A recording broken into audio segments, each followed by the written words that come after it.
Hello everybody, I'm Ninjo X, the Enlightened Gamer. Welcome to another Enlightened Vlogs. Last time I talked to you guys about avoiding extremes, and today I thought I'd talk about two extremes that grip the gaming world. Optimism and pessimism.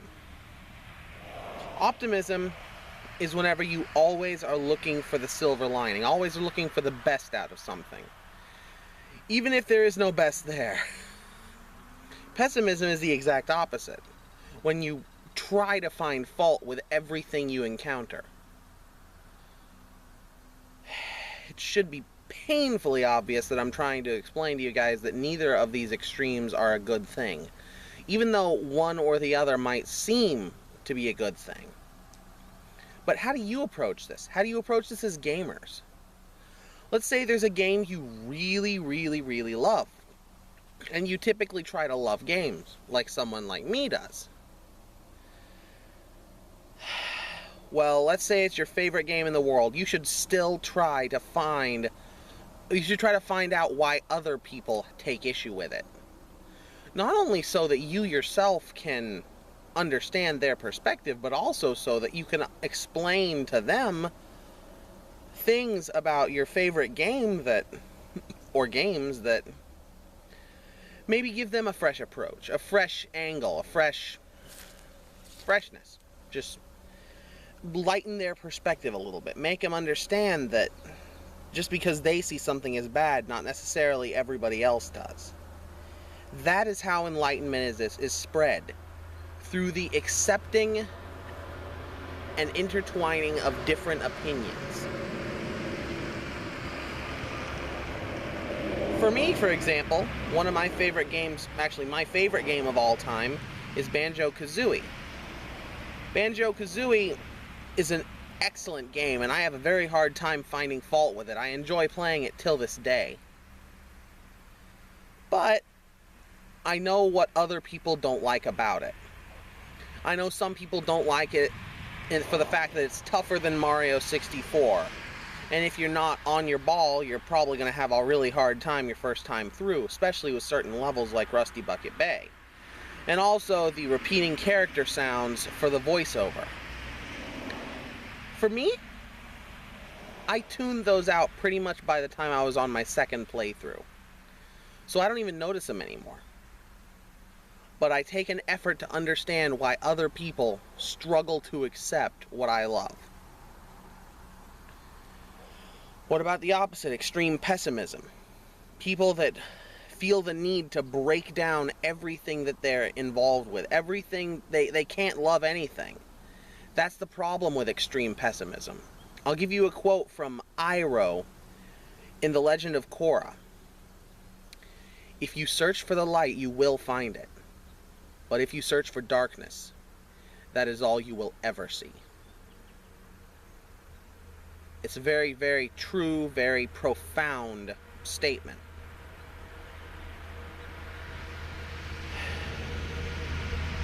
There's always a silver lining. There's always something that you can gravitate to in any aspect of your life. There's always some kind of upside, even if it's very minimal and definitely not worth the downsides.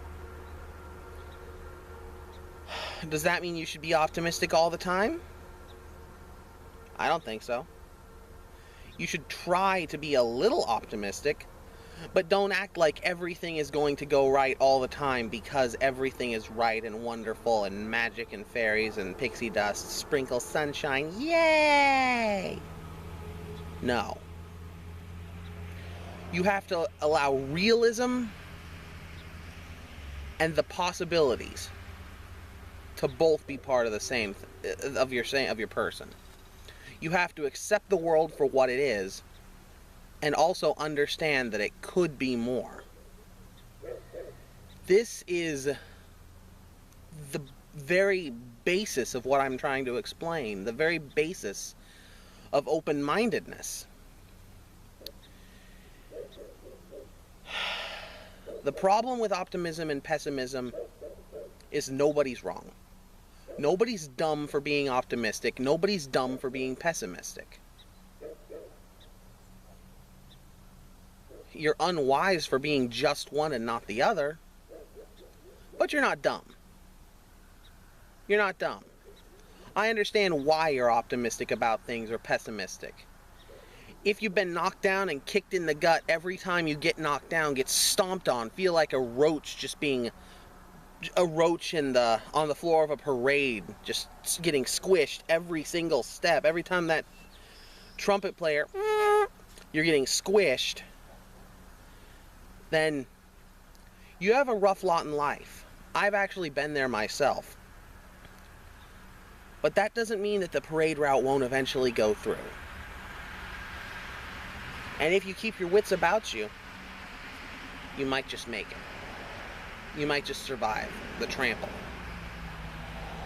And you'll be all the better for it, being able to say, I withstood the test. I outlasted all my enemies. The world tried to crush me when I was down, and I stood back in the world, looked in its face, and said, bring it.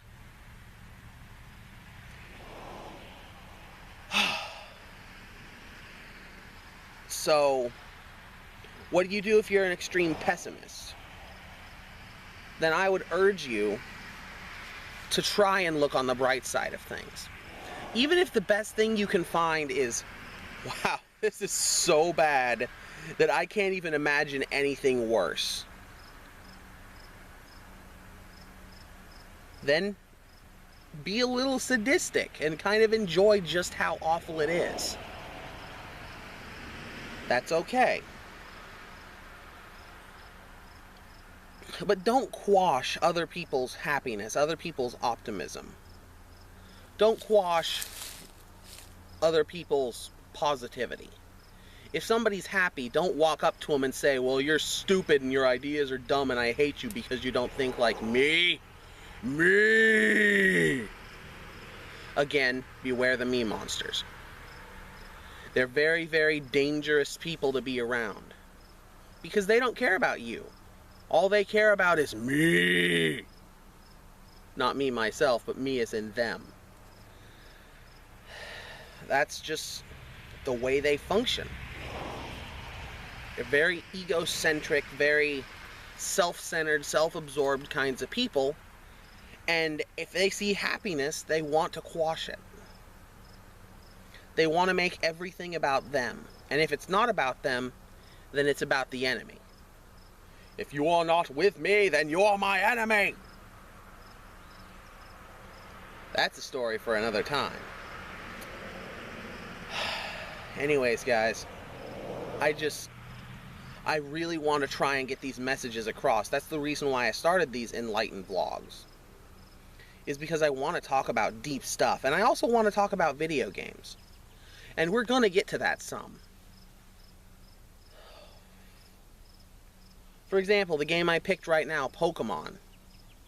A few of my investors, supporters, and even a few of my fans have been wondering why I picked Pokemon Blue. Why didn't you pick X and Y? Why didn't you start with, at the very least, Fire Red, Leaf Green? Why are you bringing us back to the Stone Ages of gaming? Because opening a very old book can yield very strong lessons. And because it's a game I know like the back of my hand. And because if I get tongue-tied and start, I can't remember what I was going to, then there's no chance of me getting struck by a stray arrow. Or anything of the like. Or falling in a hole. Because it's Pokemon. It's turn-based. Well, by that logic, you could have played just about any RPG. I could have. But I wanted to warm up on one that I knew really well. And Pokemon is something that I do know quite well. I'm not the best out there. There's certainly some Pokemon that I don't understand at all. But again, a story for another time. Today I want to focus on positivity and negativity. I'm going to tell you guys a story really quick. Now, I'm a college dropout. I did not do well in college. I went to college right after a very, very serious medical problem that occurred for me. Something that nearly killed me. and I should not have been going back to school so soon. I didn't do well. But even though I didn't understand all the material or I struggled keeping up with the other people, I kept on going back because I'm not the type of person to give up on myself. But I had one class, a psychology class, where I was really fascinated by the material. I was more than the physical material, the abstract is what really fascinated me. The ideas about consciousness, dreams. And so I wanted to engage different people in conversations about that, and I wanted to focus on that. Well, that wasn't the material being taught. And one of the professors, we had two professors in this class. One who I thought was awesome, and another who this story is about. One day we went into class and she started talking about optimism versus pessimism, like I'm talking to you now. Except not at all like I'm talking to you now. Not open-minded at all.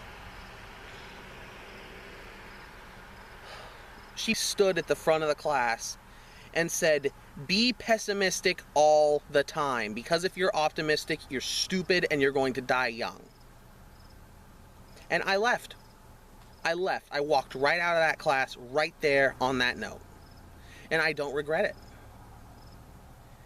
Because a college education isn't worth my intelligence, my wisdom, my philosophy, my morals, my codes.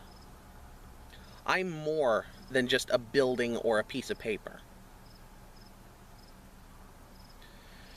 And it infuriates me to no end that close-minded people like that would ever be in charge of instructing anybody about anything.